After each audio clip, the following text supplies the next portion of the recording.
Hey everyone, Caleb with Antique Book Collective, and today I'm getting to you guys with reseller rule number 1. So guys, I know that you guys have probably been waiting to see what reseller rule number 1 is, because it's going to be the most important one, right? And I don't know if it'll be the most important one that's ever coming out, but it is a very, very, very, very important thing to keep in mind, guys. And that is, stop worrying about the things that you can't control. I mean, we've heard about the Serenity Prayer, we've heard about all these other things. I mean, guys, when we have things that are just not in our hands, the point that you spend time and effort worrying about it really is not helping anyone. It's just stressing you out. It's distracting you from the work you're doing. And honestly, if it's distracting you and making sure you don't get work done, that's giving you more stuff to worry about. It's just a repetitive cycle of just more and more So with that said, guys, I just wanted to say that right off the bat, and I know it's going to be like, oh, easier said than done. So I want to give you guys like some tools to keep in mind to sort of help you think about, okay, instead of spending that energy worrying, maybe I should do X and X thing. I know that some people are just anxious in general. That's sort of how some people are just wired, and eventually some people get over it. Other people, they just can't shake it. So I hope that this helps some people shake it, and I hope that it helps inspire other people to be like, oh, I do spend X much time worrying. I know I shouldn't, let's do this, that sort of thing. So with that said, guys, I just wanted to say that this video is sort of inspired by the Used Book Guy. He recently did a video on this, so I'm actually going to link to that at the very end. It's going to be up there. So keep in mind that, check that out afterwards. He's going to go more into specifics on the worrying about stuff you can't change in the actual book business, where I'm just going to do it a little more broadly. So with that said, that's a little shout out for him. But on to what I really wanted to explain for you guys about the entire thing about worrying. So I actually made a little bit of an analogy on this one, and I've been meaning to make this sort of video for a little while now, but I've just been trying to workshop the right analogy for it for the longest time, and I finally think I got the best analogy I possibly can to sort of explain the entire thing about don't worry about what you can't change. Instead, focus your energies on something else. So with that said, guys, your business, think of your business as a forest. You got trees all over, you got some pretty little bunnies, pretty deer, all that sort of stuff. Everything's nice, you got a burbling creek. It's very pretty. That's your business, guys. And let's face it, sometimes you have a forest and you're like, that tree just died, I should replant it. That one there is this, da-da-da-da-da. So guys, think of yourself as someone who's trying to manage your forest, trying to grow your forest, trying to make your forest as good as you can, your business as good as you can. And guys, let me just ask you guys a question. Would your energy be best spent trying to focus on stopping forest fires? So by that, I mean you are lording over your land. You're chasing everyone off that comes onto your land with a stick, and you're like, don't you start a fire! And you're doing you're clearing away the brush, you're cutting down deadfall, doing all that. You spend the entire year, 80 hours a week doing that. That sounds like it's going to manage your business pretty well, right? Okay, think about that. But now also think, what if you spent that same amount of time, those same 80 hours a week for a whole year, what if you spent all of that planting trees? Planting more trees, expanding the borders of your forest. What if you did that for the entire year, as opposed to just focusing on, say, a 10-acre forest? You could end up growing your 10-acre forest into, say, 1,000 acres, or over some time, 1,000,000 acres. At the end of the day, what really is going to benefit you is having your tiny little forest that, yeah, you can do all you can to make sure it doesn't burn, but at the end of the day, 10 acres, if it burns, it's all going to go up. Or a 1,000,000-acre forest, where if it burns, odds are, guys, it's not going to all burn up, because you have so much land covered, you have so many things that you've done, that the odds of the entire thing burning up and being gone are minuscule. Guys, worrying is a little bit like that. So bear with me as I continue on with this example. Guys, if you are worrying about the forest fires, you are only focusing on your tiny little parcel of land. You're never growing that. You're never expanding the borders of your forest. You might plant a couple other trees in your 10-acre area. But guys, again, I live in the Northwest, where we've had some wildfires lately. And when there are fires, guys, if you have a 10-acre parcel in the fireland, odds are your entire 10 acres is going to be bald. No more trees. It's all gone. You essentially, in this example, you lost your business. But in the Northwest, we have forests out of the wazoo. If you guys pull up satellite images of the Northwest, I mean, it's just green from forests.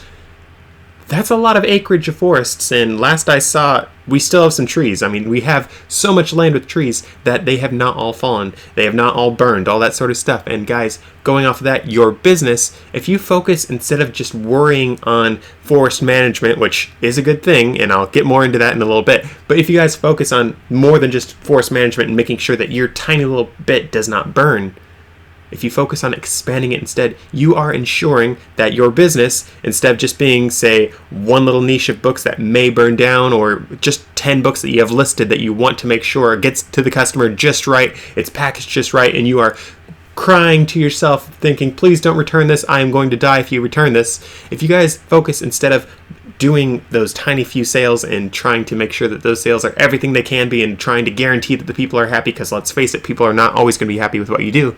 If you focus instead on just having 10 books, instead, if you guys focus on selling 1,000 books, you're guaranteeing basically that your business, your forest in this example, guys, is going to grow. It's going to thrive. It's going to continue going on. And yes, you might have a little forest fire. You might have 10 people return a book. You might have 10 books returned by one person. It doesn't matter. But at the end of the day, that can happen. And if you only had 10 books in your business and you had 10 returns, you're losing money. But if you sold 1,000 books, you're not. And back to the forest example, if you have 1,000 acres and 10 acres burn, yeah, it's not great, but you still have 990 acres. It's really nice. It's a great way to sort of like cover your butt and make sure that there are things that you can do. And guys, back to what I was saying earlier about how many hours you spend in doing this.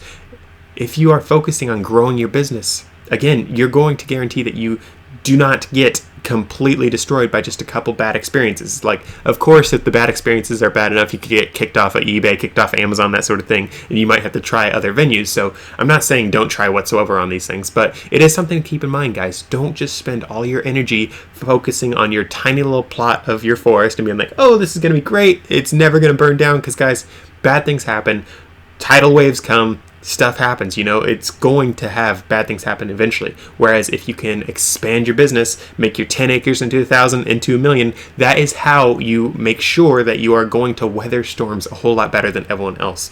So with that all said though, guys, I'm not recommending that you only go out and continue planting trees. I'm not recommending that you only go out and continue buying a whole bunch of random things and trying to sell off your random things and hoping that eventually something sticks, eventually you start making some money. There is some care that goes into this sort of thing, guys. There is some, okay, last I checked, this thing sells really well, this thing sells really well. This one has the most profit for me. It didn't sell right away, but it is something I can make money on. You guys do have to do some thinking about that, and in addition to all that, you need to do some forest management in your business as well. You need to make sure that you're doing the best things you can for your customers. You need to make sure that your customers are happy, that sort of thing. But do not focus all your time on and energy on just that. Guys, there are so many people that run multi-million-dollar eBay businesses that they get to the point that they're like, okay, it is actually not worth dealing with this person here that thinks they know what they're doing, but they don't know anything, and they're threatening a bad review, da-da-da-da. I'm going to focus on these other 999 happy customers that I have, because this one fart nugget is just going to be a fart nugget no matter what you do. You can refund them, they can do all these things, and then they still will end up angry, because sometimes, guys, there are just angry people in the world. In this example, those angry people, they are the wildfires. They will try to burn down your business if you let them. That's why you need to just sort of move on, be like, okay, you're just a loser. Forget you. I'm focusing on these other people. Potentially even block some of these potential like bad buyers. I've blocked several buyers on my eBay business over the years just because, again, some people are just losers, some people are jerks, some people are just stupid as everything. So it's like, okay, this is not worth risking my business. And that is something that I do focus on. Admittedly, I probably spend, just as a very rough example, I probably spend about 30% of my time doing quote-unquote forest management, making sure that all my customers are happy, making sure I'm answering questions, all that sort of stuff. And then the rest of the time, guys, I'm planting trees for my business. I'm doing those new listings. I'm buying new books to list, all that sort of stuff. But when I'm planting my trees, I'm sure you guys have seen some people planting trees in forests, like after a wildfire, after all that sort of stuff. They get a stick, they stab it in, move it, and then they drop the sapling in, and they call that good. Will that tree survive? Maybe, maybe not. Depends on how the tree is treated after that, how much rainfall, all that sort of stuff. But for me, when I'm planting my trees, doing my new listings for my business, guys, I'm trying to not just do that. I am like digging a nice little hole. I'm loosening up the soil to make sure the roots can like go out and start doing its thing. I take my potted tree instead of just a sapling and I rough up those roots a little bit to make sure that it's not root bound, all that sort of stuff. And I plant it carefully, and then I water it. All that sort of stuff, guys, in this example is me. I take quite a few photos of my books. And then I also say a not totally descriptive description in my things. Like, I will tell you how the cover is, the pages, how many markings are there, all that sort of stuff. I will take photos of any issues of the book. I will mention those issues. I do all those sorts of things that people basically know more or less exactly what they're going to get when they get it, so they are less likely to be shocked and be like, I bought this book and it has no pages in here. What in the world? I just bought a cover. Like, that sort of thing. I do want to make sure that people do know exactly what they're going to be getting. I do recommend you guys do that as well. It's like planting the tree to make sure it has the best chance it has. You got to water that baby. You got to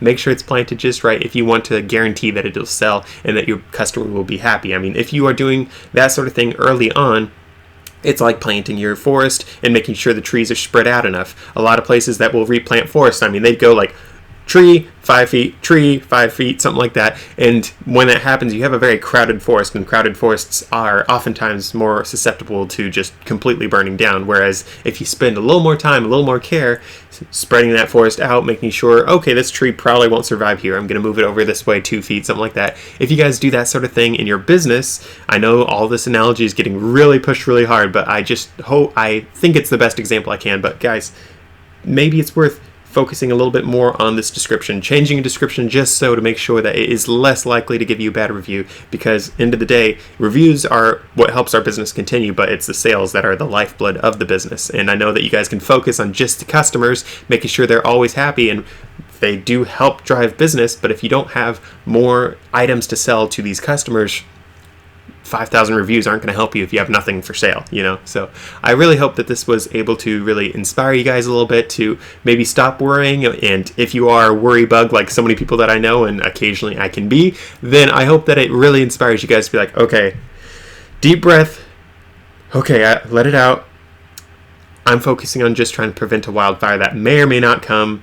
I need to focus instead on growing my forest larger, that sort of thing. So guys, I hope again that this was a very helpful video for you. If it was, please be sure to drop a like, hit subscribe, all that sort of stuff, and also be sure to check out the used book guys video. I hope that that will be pretty helpful for you guys, because again, he does get into things a lot more for me than me on the actual book selling business. So with that said and done though, guys, thank you for watching. I'll see you in the next one.